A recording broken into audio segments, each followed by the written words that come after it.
Perkara yang untuk saya bawakan bersama untuk kita renungkan pada malam ini, iaitu kita ingin mengambil sedikit peringatan muhasabah, khususnya di atas ibrah, pengajaran yang sangat banyak daripada kisah Nabi Ibrahim dan juga Nabi Ismail alaihi wassalam.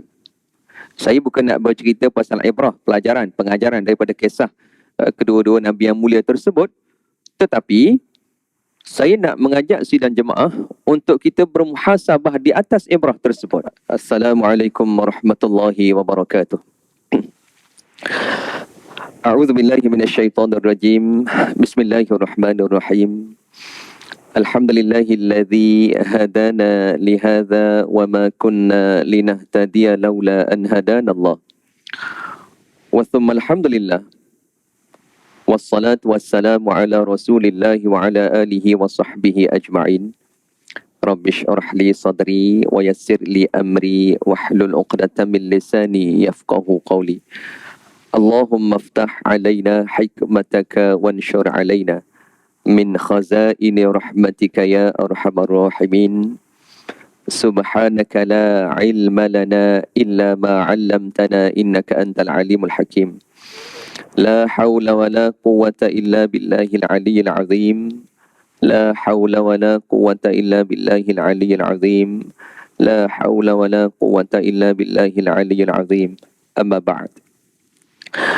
Yang saya hormati barisan jawatan kuasa pengurusan Masjid Al-Falah, yang saya muliakan barisan imam dan juga muazzin, khususnya Ustazuna, sahabat saya Imam Zuhairi, dan seterusnya yang saya hormati lagi saya muliakan para guru, asatizah dan seterusnya, muslimin dan muslimat yang dirahmati Allah Subhanahu wa taala sekalian.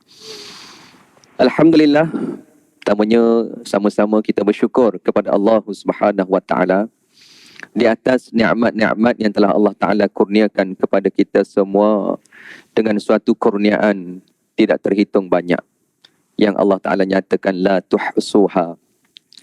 Allah Subhanahu wa Ta'ala berikan kepada kita kehidupan.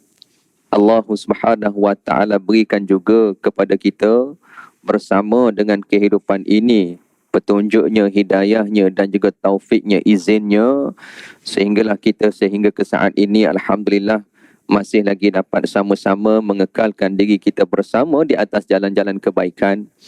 Dan alhamdulillah Allah kurniakan juga kepada kita dengan segala macam nikmat yang boleh menyenangkan hidup kita di atas muka bumi ini. Dan juga Allah Ta'ala kurniakan kepada kita sehingga ke saat ini dengan anggota tubuh badan yang masih lagi berfungsi dengan baik. Alhamdulillah. Jadi ini di antara perkara-perkara ataupun limpahan-limpahan nikmat yang Allah Ta'ala kurniakan kepada kita, yang mana semestinya menjadi kewajipan kita untuk mensyukuri dengan sebenar-benarnya, iaitu dengan taat dan patuh kepada Allah Subhanahu wa Ta'ala. Kerana syukur itu jugalah taqwa Allah, taqwa kepada Allah Subhanahu wa Ta'ala. Baiklah muslimin dan muslimat yang dirahmati Allah, ya, salam perkenalan, salam ukhuwah, salam persaudaraan daripada saya yang pertama kali kaki menjejakkan di sini Masjid Al-Falah ini tadi. Ya, mudah-mudahan insya-Allah dengan pertemuan ini dapatlah juga kita menjalinkan tali persaudaraan, mudah-mudahan insya-Allah. Ya, sidang jemaah dirahmati Allah. Secara ringkas, saya Muhammad Radhi bin Abdul Ghani. Sekarang saya bertugas di Putrajaya, lebih tepat lagi dengan Jabatan Kemajuan Islam Malaysia, dan lebih khusus lagi saya bertugas di Masjid Tuanku Mizan Zainal Abidin Putrajaya. Sidang jemaah dirahmati Allah. Itu seberingkas berkenaan saya. Dan pada malam ini sidang jemaah dirahmati Allah, datang ke sini bukanlah dengan niat untuk mengajar ataupun berkuliah dan sebagainya. Cuma pada malam ini saya suka untuk mengajak sidang jemaah yang saya kasih sekalian dalam ruangan maghrib isyak kita ini untuk kita sama-sama mengambil beberapa nasihat, peringatan, manfaat daripada ayat-ayat Al-Quran dan juga hadis-hadis Rasul sallallahu alaihi wasallam dan nukilan-nukilan bicara para ulama Jadi mudah-mudahan insya-Allah dengan peringatan-peringatan ini memberikan suatu natijah yang besar khususnya kepada iman kita semua, mudah-mudahan insya-Allah. Sidang jemaah dirahmati Allah. Di samping saya juga nak mengingatkan diri saya, jadi mudah-mudahan kita sama-sama mengambil barakah dan rahmat daripada majlis kita pada malam ini, mudah-mudahan. Baik, sidang jemaah dirahmati Allah. Jadi pada malam ini, perkara yang untuk saya bawakan bersama untuk kita renungkan pada malam ini, iaitu kita ingin mengambil sedikit peringatan muhasabah, khususnya di atas ibrah, pengajaran yang sangat banyak daripada kisah Nabi Ibrahim dan juga Nabi Ismail alaihi wassalam.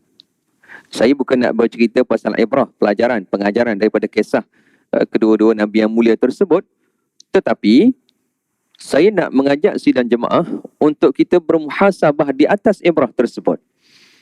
Sebab ibrah ataupun pengajaran daripada kisah dua Nabi yang mulia ini sangat sinonim bila mana kita memasuki bulan Zulhijjah, dan secara khususnya lagi bila mana kita akan sama-sama menunaikan ibadah korban. Bermula pada 10 Zulhijjah dan juga termasuk dengan hari tasyrik. Sidang jemaah. Jadi kisah ataupun ibrah daripada kisah dua Nabi mulia ini selalu diulang sebut kepada kita semua saban tahun. Bahkan mungkin sidang jemaah sendiri pun boleh menghuraikan dengan panjang lebar tentang ibrah, tentang pengajaran daripada kisah Nabi Ibrahim dan juga Nabi Ismail. Jadi sidang jemaah, suatu persoalan yang patut juga kita tanyakan diri kita bersama, kenapakah ibrah daripada kisah dua Nabi yang mulia ini kadang-kala seumpama ia macam astro, bulan saja tiap-tiap tahun. Lepas bulan, ya, tidak memberikan suatu natijah yang besar kepada iman takwa kita kepada Allah Subhanahu wa taala. Walhal sepatut-patutnya dengan berulang kali sudah kita diperdengarkan kisah ini, ibrah daripada kisah ini, patut-patutnya ia memberikan suatu impak yang besar kepada iman takwa kita semua. Tapi sedihnya kelihatan seolah-olah impaknya tak seberapa. Bukan impak maksima, tetapi impak minima. Sidang jemaah dirahmati Allah. Ala kulli hal, alhamdulillah lah, okey juga ada impak juga. Kan, daripada langsung tak ada apa-apa impak. Kan? Jadi sidang jemaah, pada malam ini kita nak sama-sama bermuhasabah, ya, khususnya di atas ibrah yang sangat mulia daripada dua Nabi yang mulia ini, mudah-mudahan. Baik. Jadi sidang jemaah, kita mulakan perbincangan kita, ya, sebagai pokok pangkal perbincangan kita, iaitu dengan kita melihat firman Allah Subhanahu wa taala dalam surah As-Saffat ayat 102. Ya, yang mana ini suatu ayat secara khusus bercerita ataupun dialog Nabi Ibrahim dan juga dengan Nabi Ismail. Yang mana mafhumnya ataupun artinya pada ayat 102 ini tadi, maka ketika anaknya itu sampai ke peringkat umur yang membolehkan dia, yakni berusaha bersama-sama dengannya, Nabi Ibrahim berkata, "Wahai anak kesayanganku, sesungguhnya aku melihat dalam mimpi bahawa aku akan menyembelihmu. Maka fikirkanlah apa pendapatmu." Anaknya menjawab, "Wahai ayah, jalankanlah apa yang diperintahkan kepadamu. Insya-Allah ayah akan mendapati daku dari kalangan orang-orang yang sabar." Sidang jemaah dirahmati Allah. Baik. Daripada sini pun sebenarnya sidang jemaah dirahmati Allah, kita dah dapat ambil satu iktibar yang sangat besar sebenarnya. Kan, bagaimana keadaan emosi Nabi Ibrahim itu sendiri dalam keadaan yang sangat-sangat menunggukan kehadiran cahaya mata, yang mana dikurniakan Allah cahaya mata pada usia yang sangat-sangat lanjut, kemudian mendapat perintah agar dikorbankan anak ini. Jadi dapat kita selami bagaimana emosi dan perasaan Nabi Ibrahim dan juga Nabi Ismail tak kala mendapat perintah ini. Kerana mimpi Nabi ini adalah benar, sebagaimana hadis yang diriwayatkan oleh Imam At-Tirmizi. Sidang jemaah dirahmati Allah. Baik. Jadi sidang jemaah, di sinilah ia suatu perkara besar yang patut kita muhasabahkan. Satunya perkara berkaitan cinta. Ya, ini kita boleh relatekan juga dengan ibadah korban yang akan kita sama-sama laksanakan mungkin pada 10 Zulhijjah nanti. Ya, ia berkaitan cinta dan juga sayang. Bila menyebut tentang korban, sidang jemaah dirahmati Allah, maka nak tak nak, nilai yang besar adalah nilai yang berkait dengan cinta dan juga sayang. Kalau pada hari ini, sebagai contoh lah kan, kalau pada hari ini, ibadah korban itu dengan nilai contoh 800, dengan nilai 900, sebagai contoh, just small pieces bagi kita, maka di mana nilai sayang tersebut? Sidang jemaah terrahmati Allah. Di mana nilai cinta tersebut? Kan?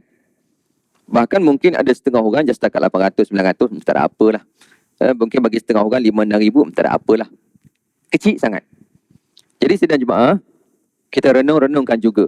Jika begitu keadaan kita, sedangkan dalam peristiwa korban yang berlaku kepada Nuan Nabi yang mulia ini, ia bermain dengan cinta dan juga perasaan kasih sayang di antara seorang bapa dan juga seorang anak.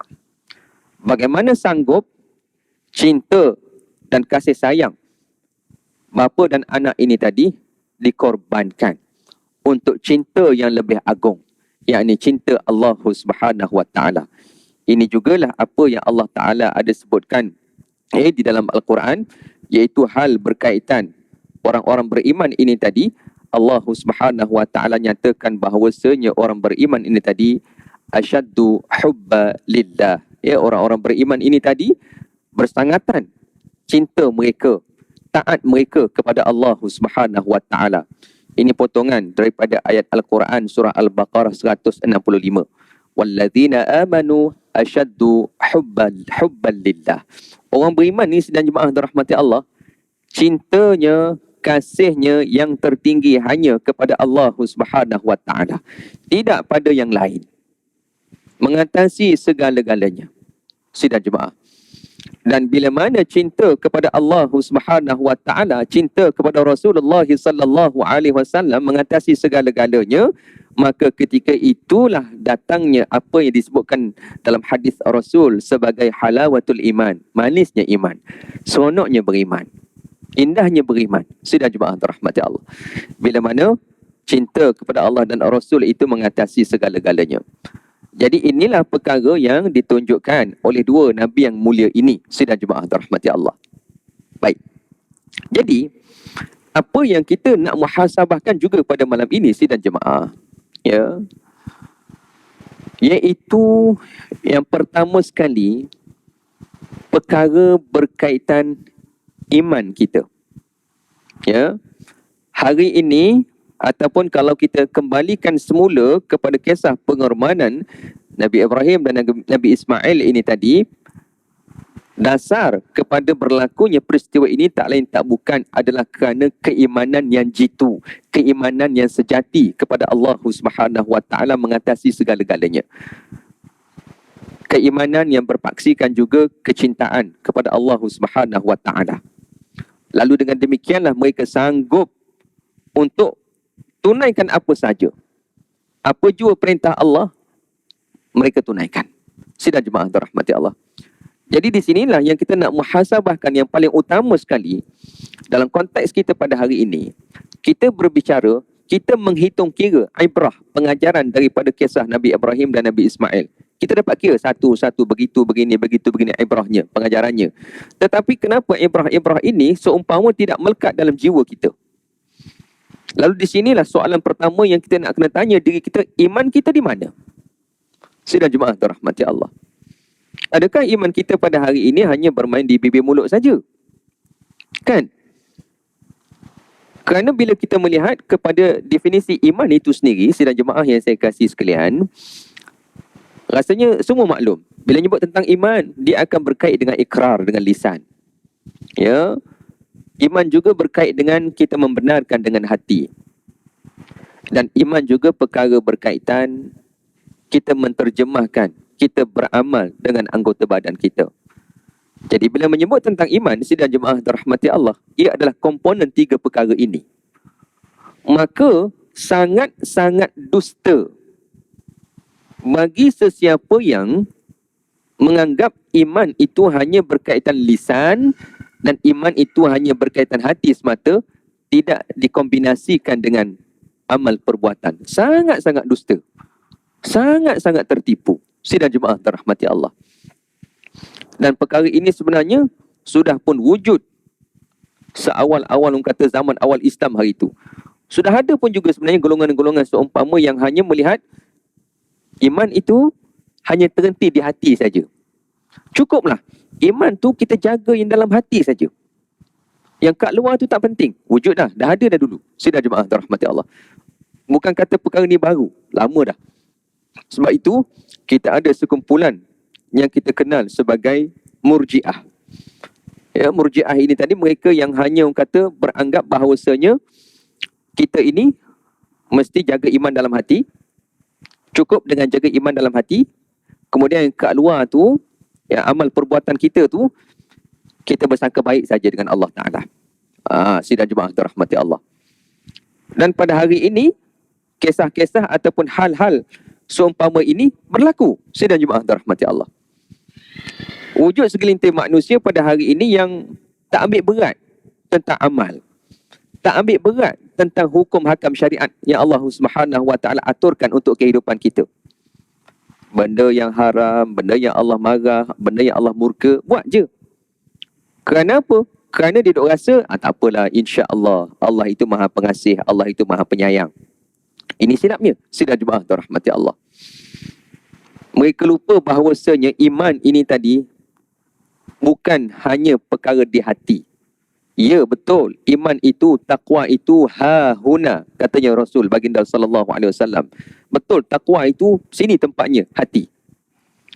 Namun, sidang jemaah terrahmati Allah, jika benarlah iman kita itu bersarang di hati, jika benarlah taqwa kita itu bersarang di hati, maka pasti yang terzahir di luar adalah ketundukan dan kepatuhan. Itu pasti.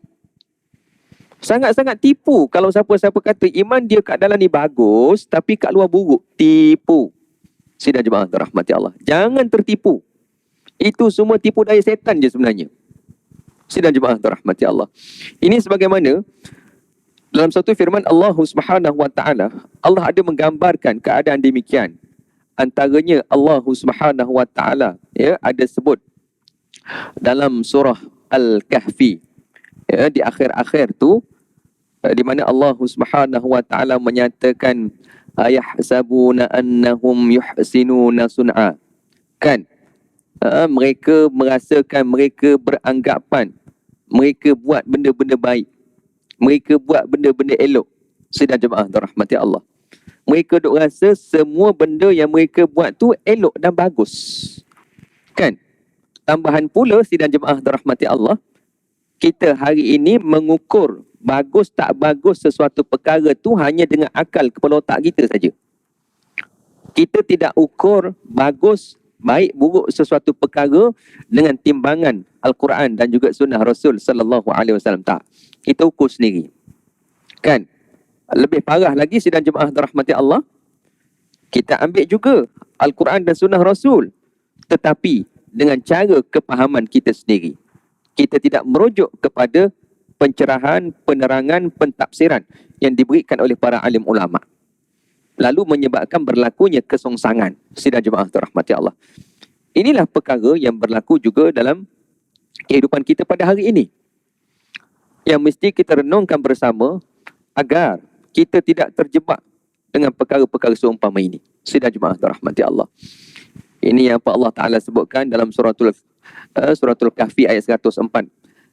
Alladzina dhalla sa'yuhum fil hayatid dunya wa hum yahsabuna annahum yuhsinuna sun'a. Iaitu orang-orang yang telah sia-sia amal usahanya dalam kehidupan dunia ini, sedang mereka menyangka bahawa mereka sentiasa betul dan baik pada apa sahaja yang mereka lakukan. Sidang jemaah rahmati Allah. Dan perkara ini juga Allah Ta'ala tegaskan juga dalam suratul Najmi ayat 32. Fala tuzakku anfusakum huwa a'lamu bimanittaqa. Maka janganlah kamu memuji-muji diri kamu bahawa kamu suci bersih dari dosa. dialah sahaja yang lebih mengetahui akan orang-orang yang bertakwa. Sudah jemaah dirahmati Allah. Pelik. Kenapa kita boleh menyangka diri kita ni bagus? Kenapa kita boleh menyangka diri kita ni bersih? Walhal yang akan menilai kita ini bagus, kita ini bersih, hanya Allah Subhanahu Wa Taala juga. Kita ambillah juga iktibar daripada suatu hadis Rasul sallallahu alaihi wasallam yang ada menceritakan keadaan 3 orang. Satunya seorang mujahid yang syahid fi sabilillah. Kan? Orang yang mati pada jalan Allah, yang syahid pada jalan Allah. Lalu dibentangkan, inilah nikmat engkau dapat. Kan, syurga. Syahid ni kita maklum, suatu orang kata kedudukan yang mulia di sisi Allah Subhanahu Wa Taala. Lalu ditanyakan kepada orang itu, dengan sebab apa engkau boleh dapat nikmat seumpama ini? Maka dijawab, aku keluar berjuang pada jalan Allah Subhanahu Wa Taala dan aku terkorban pada jalan Allah. Lalu dibalas kepadanya, engkau dusta. Engkau tipu sebenarnya. Walhal engkau keluar berperang tadi, dalam hati engkau ada rasa apa? Hendakkan sanjungan dan juga pujian supaya dikata engkau berani. Lalu diseret dengan mukanya dihumban ke dalam neraka Allah Subhanahu Wa Taala. Orang yang kedua, orang yang banyak ilmunya. Banyak ilmu. Mengajar sana sini, berkuliah sana sini. Kan? Sama juga dibentangkan, inilah nikmat untuk engkau, syurga. Lalu ditanyakan kepadanya, dengan sebab apa engkau mendapat sebegitu hebat nikmat ini? Lalu dijawab, aku mendalami ilmu, kemudian aku ajarkan ilmu tersebut. Aku kembangkan ilmu tersebut. Lalu dijawab kepadanya, engkau dusta. Pun sama juga. Engkau mendalami ilmu, dengan di hati engkau ada perasaan supaya apa? Engkau dipuji orang sebagai seorang alim ulama. Engkau dimuliakan, engkau nak demikian. Kan? Kenapa? Dalam hati ini tadi, tidak ada satu perkara penting, yakni ikhlas pada Allah Ta'ala. Sidang jemaah dirahmati Allah. Sama juga ditarik dihumban ke dalam neraka Allah Ta'ala. Dan orang yang ketiga, orang yang banyak bersedekah pada jalan Allah Subhanahu Wa Ta'ala. Orang yang banyak menginfakkan hartanya pada jalan Allah Subhanahu Wa Ta'ala. Pun sama juga dibentangkan, ini nikmat selayaknya untuk engkau. Bila ditanyakan dengan sebab apa engkau layak mendapat nikmat ini, lalu dijawab, kerana aku banyak bersedekah. Aku infakkan harta aku pada jalan Allah. Kan? Apa yang kau beri kepada aku ya Allah, aku kembalikan semula pada engkau ya Allah. Kan? Lalu dibalas kepada engkau dusta. Pun sama juga. Engkau buat demikian, tapi dalam hati engkau ada perasaan agar engkau ini juga dipuji. Engkau disanjung sebagai seorang dermawan. Sidang jemaah dirahmati Allah. Jadi kita sebenarnya tak layak untuk memuji diri kita sendiri. Apatah lagi kita dah merasakan dengan kita pada hari ini dah banyak solat jemaah, dah banyak baca Quran, dah banyak zikir dan sebagainya, lalu kita merasakan kita sudah bagus. Sidang jemaah dirahmati Allah. Lalu di sinilah juga kita nak ukur lihat diri kita, apakah kita ini benar-benar sudah berpakaian dengan pakaian takwa? Adakah orang-orang di sekeliling kita ini sudah selamat daripada mulut kita, sudah selamat daripada kejahatan kita? Sidang jemaah dirahmati Allah. Apakah jiran tetangga di sekeliling kita pada hari ini sudah selamat daripada perbuatan kita yang menyakitkan? Adakah lisan kita pada hari ini hanya menuturkan kata-kata yang baik? Adakah pandangan kita pada hari ini hanya melihat perkara-perkara yang baik? Adakah pendengaran kita pada hari ini kita hanya isi dengan perkara-perkara yang dibenarkan sahaja? Kan? Ini kita nak ukur tengok iman kita hari ini di mana. Sidang jemaah dirahmati Allah. Supaya apa? Supaya setiap kisah-kisah yang ada dalam Al-Quran, supaya setiap pelajaran yang ada dalam Al-Quran, mudah-mudahan insya-Allah betul-betul melekat dalam jiwa kita. Barulah Al-Quran ini akan jadi bagaimana? Dzalikal kitabu la raiba fih hudal lil muttaqin. Barulah Quran berfungsi sebagai penunjuk jalan, membawa kepada kebenaran. Sidang jemaah dirahmati Allah.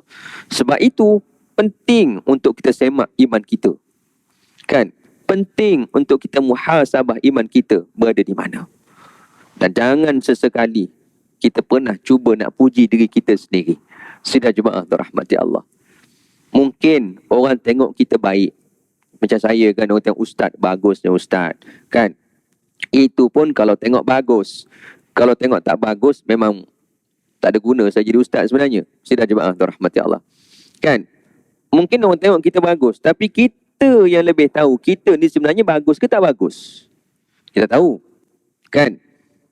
Ya, kita duk berceramah, tuan-tuan dan puan-puan, 10 hari awal Zulhijjah, hari yang sangat baik untuk kita memperbanyakkan amalan. Jadi tuan-tuan dan puan-puan beramal lah. Jadi jemaah tengok pun, weh bagus ustaz ni, kan. Ni mesti puasa tak tinggal. Kan, 10 hari. Bukan 10 hari lah, 9 hari. Kan, ni mesti puasa direct ni, bermula 1 Zulhijjah sehingga 9 Zulhijjah. Weh bagus ustaz ni, kan. Walhal dia tak tahu, sehari pun tak puasa. Kan, sidang jemaah dirahmati Allah. Ya, kita je tahu. Kita di mana? Kan? Jadi usah kita terpesona, terpedaya dengan puji-pujian. Sebaliknya, dalam salah satu juga, ya, kata-kata hikmah Syekh Ibn Atha'illah As-Sakandari dalam kitab Hikam dia, dia suruh apa? Bila mana kita dipuji oleh orang ramai, oleh orang di sekeliling kita, kitalah yang keji balik diri kita. Kan? Tak layak kita sebenarnya untuk dipuji. Apalah sangat kita buat. Kan? Solat malam pun malas. Sidang jemaah, hak mana yang memang dah solat malam jangan terasa. Ini kita muhasabah sama-sama. Yang dah solat malam tu alhamdulillah, syukur pada Allah Ta'ala. Kan? Ini kita nak muhasabah diri kita. Solat malam malas, puasa sunat malas, baca Quran bulan puasa hari tu je sekarang dah tak baca dah. Ya. Solat sunat yang banyak malam-malam pun tak banyak dah. Bulan puasa hari tu banyak, sekarang dah tak banyak dah. Sedang jemaah dirahmati Allah. Jadi bagaimana kita boleh merasa selesa dengan hal keadaan iman kita pada hari ini? Sedang jemaah. Sebab itu juga para ulama menganjurkan juga kepada kita supaya kita juga banyak bertanya-tanya amal-amal yang kita buat sehingga ke hari ini Allah terima ke tidak sebenarnya. Supaya apa? Supaya terus mendorong kepada kita untuk terus memperbanyakkan dengan sebanyak-banyaknya amal soleh. Yang mana dengan amal soleh itulah sebenarnya jalan untuk kita terus membina iman taqwa kita kepada Allah Subhanahu wa taala. Ini jugalah apa yang Allah Ta'ala sebutkan, wasari'u ila maghfiratin min rabbikum. Kan? Allah suruh kita bersegera untuk mencari keampunan Allah Subhanahu wa taala. Mencari keampunan Allah dengan jalan bagaimana? Dengan jalan kita memperbanyakkan amal-amal soleh. Sedang jemaah dirahmati Allah. Dengan amal soleh tersebutlah mudah-mudahan insya-Allah iman taqwa dalam hati kita ni semakin subur, semakin berkembang, semakin meningkat. Kan? Bila semakin meningkat, sedang jemaah dirahmati Allah, mudah-mudahan dengan sikit je nasihat daripada Al-Quran, daripada hadis Rasul, terus melekat. Kan? Rasul kata apa? Jangan bercakap kecuali perkara-perkara yang baik. Kalau tak, diam saja. Kita pun amal terus. Sedang jemaah dirahmati Allah. Ya? Baik. Itu yang pertama. Dan satu lagi hadis Rasul sallallahu alaihi wasallam yang diriwayatkan oleh Imam Muslim, Rasul kata apa? Sama juga, la tuzakku anfusakum, Allahu a'lamu bi ahlil birri minkum. Jangan kamu mensucikan diri kamu kerana Allah lebih mengetahui orang yang paling baik dalam kalangan kamu. Sidang jemaah dirahmati Allah. Ya, dan bukanlah juga maksud di sini kita menghinakan diri kita ini tadi sehingga timbul pula satu masalah lain, iaitu putus asa. Jangan. Sebab itu dalam kehidupan kita ini, khauf dan juga raja, takut dan juga harap mesti senantiasa berimbangan di antara satu sama lain. Sedang jemaah dirahmati Allah. Mesti berimbangan di antara dua perkara tersebut. Supaya apa? Supaya dalam kita takut, kita memperbanyakkan amal, dan dalam kita berharap juga kita memperbanyakkan amal soleh kepada Allah Subhanahu wa taala. Ya, sedang jemaah dirahmati Allah. Baik. Dan seperkara juga sedang jemaah dirahmati Allah, ia berkait juga dengan iman kita. Kerana disebutkan juga dalam hadis Rasul sallallahu alaihi wasallam yang diriwayatkan oleh Imam At-Tabrani, yang mana baginda Rasul ada menyebutkan perkara yang paling awal, awwalu syai'in yurfa'u min hadhil ummah. Perkara yang paling awal yang akan diangkat daripada umat ini adalah khusyuk.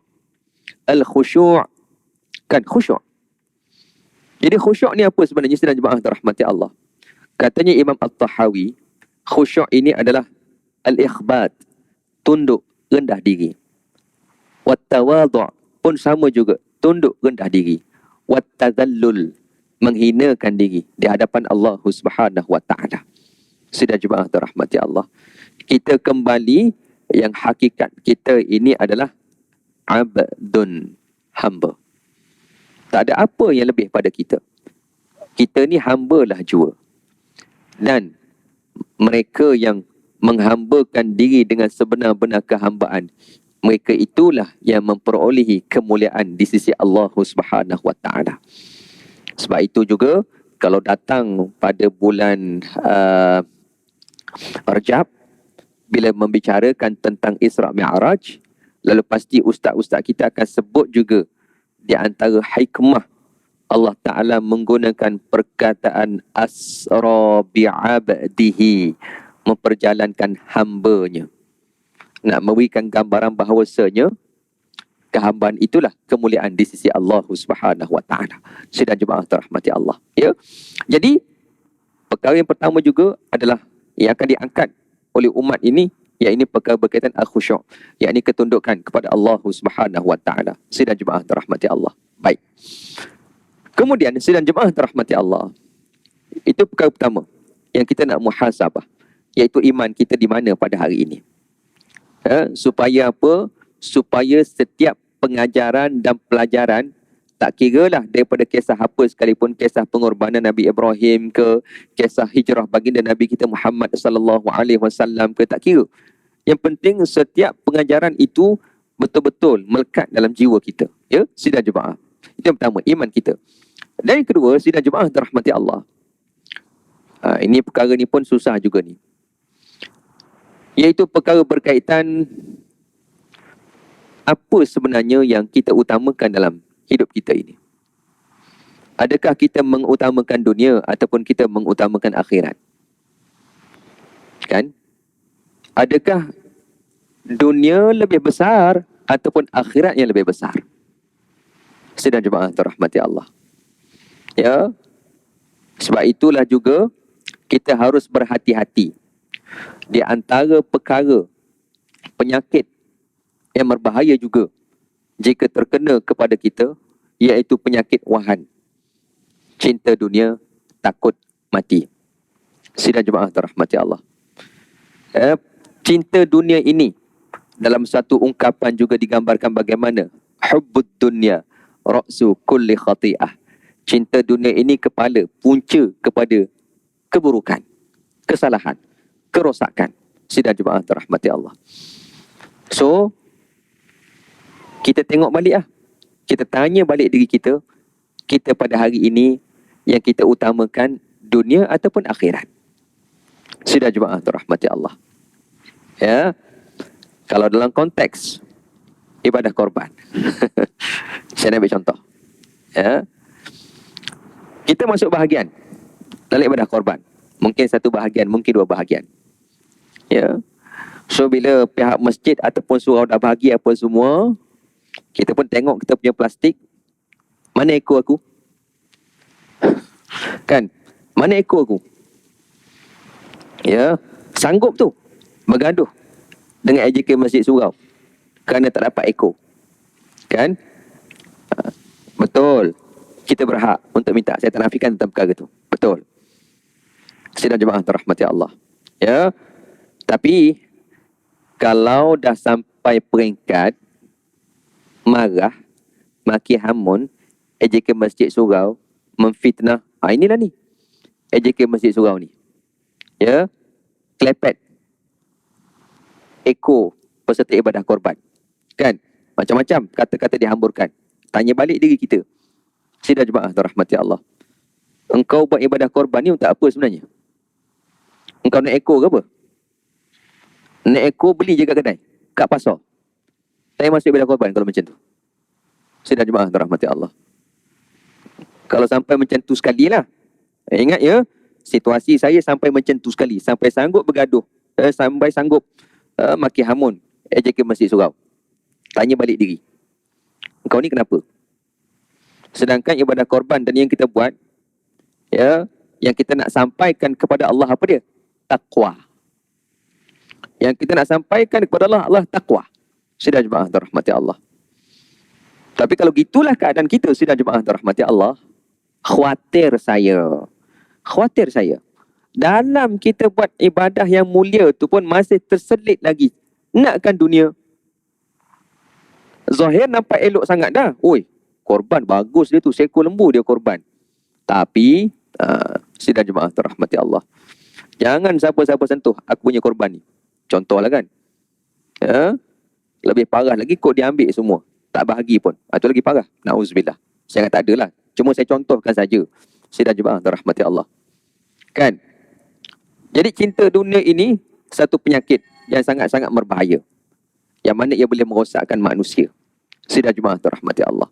Sebab itu dalam Al-Quran, beberapa tempat Allah Subhanahu wa taala nyatakan dengan sangat jelas, wa mal hayatud dunya illa mata'ul ghurur. Kan? Beberapa tempat Allah nyatakan very straightforward, dunia ni tak ada apa pun. Dunia ni tak ada apa kecuali kesenangan, keseronokan yang memperdayakan. Itu saja dunia. Sidang jemaah dirahmati Allah. Ya, kita tak nafikan bahawa dunia ini memang seronok, sidang jemaah dirahmati Allah. Kan? I'lamu annamal hayatud dunya la'ibun wa lahwun wa zinah. Ya, itulah dunia. Kan? Wa tafakhurun bainakum wa takathurun fil amwali wal aulad. Duk saling berbangga-bangga. Kan? Duk berlumba-lumba. Bangga dengan anak, bangga dengan harta, macam-macam lah. Sidang jemaah dirahmati Allah. Kan? Ini pun sama juga. Kita je tahu di mana kedudukan kita dengan dunia pada hari ini. Kita tahu. Cuma kadang-kadang kita tak nak mengaku. Itu je. Mulut kita je. Bila orang puji kan, oi Haji, majlis baru nampak, Allah, dunia je share. Mulut bukan main. Sidang jemaah dirahmati Allah. Ya. Cuba. Orang minta nak pinjam. Baru je keluar. Hari ni kereta masjid kita yang baru. Kan? Masjid kata, Ji, nak pinjam dah setiap kereta Ji. Kita nak, yalah, nak beli sendiri tak mampu, nak merasa lah sikit. Kalau rasa kita boleh beri dengan rela hati, mudah-mudahan insya-Allah dunia tidak melekat di hati kita, mudah-mudahan. Sidang jemaah dirahmati Allah. Ya. Tapi kalau berkira, Ustaz, saya bukan tak nak bagi Ustaz. Ya. Tapi kereta saya ni canggih sangat Ustaz. Kan nanti kalau Ustaz masuk dalam kereta saya, terkejut, mati, heart attack, saya tak nak Ustaz mudarat. Jadi tak payahlah Ustaz ya. Itu cek balik hati kita. Sidang jemaah dirahmati Allah. Di mana kita dengan dunia? Sidang jemaah. Dan cerita suka pada dunia ni, sidang jemaah dirahmati Allah, bukan di kalangan orang senang je. Kadang-kadang orang susah pun suka dunia juga. Allahu Akbar. Kenapa? Kerana memang dah fitrah dunianya begitu. Dunia ini menyeronokkan orang dengan cara tersendiri. Orang senang dengan cara orang senang, orang tak berapa senang dengan cara orang tak berapa senang. Pokok pangkal, dunia itu boleh menjerumuskan manusia dalam kerosakan dan juga kebinasaan. Dunia ini hanya akan berguna bila mana kita letakkan dunia ini sebagai jalan untuk kita menuju ke akhirat. Itu saja. Sudah jemaah dirahmati Allah. Tapi cakap bunyi senang, nak buat amatlah susah. Sudah jemaah, susah. Saya bercakap ni pun sembang je senang. Perompram. Nak buat, Allahu Akbar, susah. Oleh sebab itulah sidang jemaah dirahmati Allah, perkara-perkara seumpama ini kita senantiasa ingatkan diri kita. Supaya apa? Supaya mudah-mudahan insya-Allah dalam kita nak membina kehidupan yang sebenar di atas muka bumi ini, dengan kehidupan sebagai hamba Allah Subhanahu wa taala, dengan kehidupan dengan satu matlamat sahaja, yang Allah Ta'ala nyatakan, tidak aku ciptakan jin dan manusia kecuali untuk menghambakan diri kepada Allah, untuk mengibadah kepada Allah. Maka inilah perjuangan kita sebenarnya. Sidang jemaah dirahmati Allah, inilah matlamat kita sebenarnya. Bagaimana dalam kehidupan kita ini yang kita mesti senantiasa usahakan dari sehari ke sehari, dari semasa ke semasa, dari minit ke minit, macam manalah aku nak baiki iman takwa aku kepada Allah Subhanahu wa taala. Kan? Itu yang kita nak kena renung dan fikirkan. bukannya perkara lain. Perkara lain tadi cukuplah. Ya sekadar kita dunia ini kita ambil untuk kehidupan kita saja. Cukup makan, cukup pakai, cukup minum, alhamdulillah. Sebab itu orang yang kaya ni sebenarnya orang yang bagaimana?